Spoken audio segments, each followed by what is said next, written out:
within the global terrorist organization.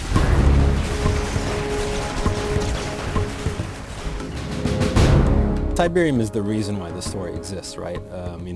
It came on to Earth in a mysterious fashion, and CNC3 kind of reveals finally what Tiberium is all about, where it came from, what it can be used for other than just a resource.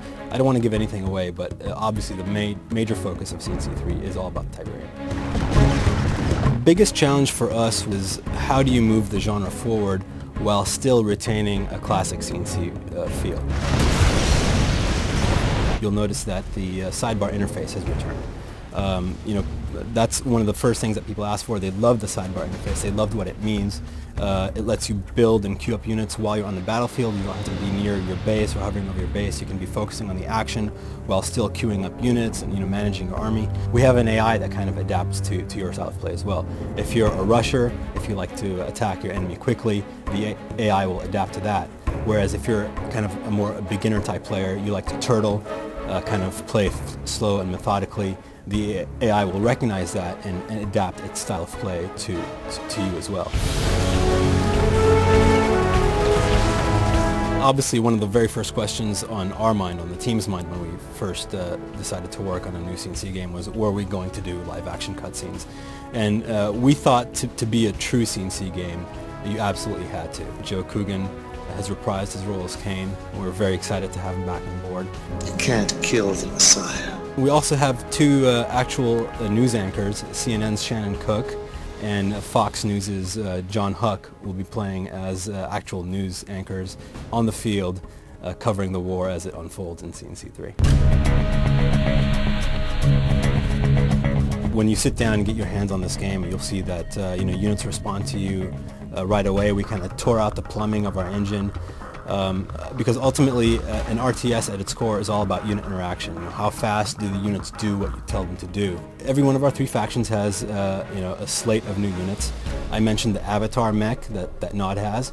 It's one of my favorites. It's actually a walking mech that grabs anything nearby. So if there's a Nod flame tank nearby, it'll grab it, tear off the flame tank, put that piece of weaponry on its arm, and now it becomes like a flame shooting mech. If there's a missile launcher nearby, it'll tear that off, put it on its arm. Now it's like a rocket firing mech. So it adapts to the terrain and grabs whatever's nearby. It's a very neat unit. But they also have some new weapons like the Predator tank, the Pitbull, which is like a Humvee.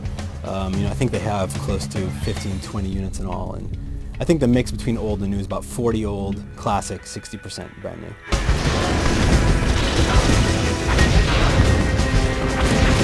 We have a very exciting new component of CNC3 that we're calling as a whole RTS as a sport. We'd all used to gather like in this room and in other meeting rooms and watch our team members play each other in the tournaments and in the finals. And they got to be so exciting to watch that we said, we asked ourselves, why don't we kind of imbue this functionality as a feature into CNC3. We're adding things like voice over IP support. We really want to give the power in commentators' hands, so not only will they be able to commentate on actual matches that are going on, but they can telestrate them as well. So kind of like a John Madden kind of throw in. You can circle units that are getting ready to attack and point in the direction that they're going to.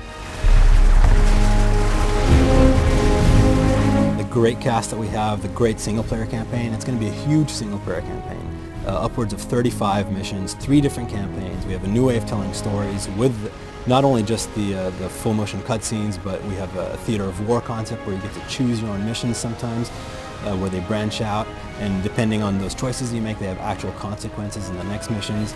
RTS is a sport. It's all the features that we have kind of put together. And of course CNC, the fact that it's back after 7 long years, we think that's our biggest talking point.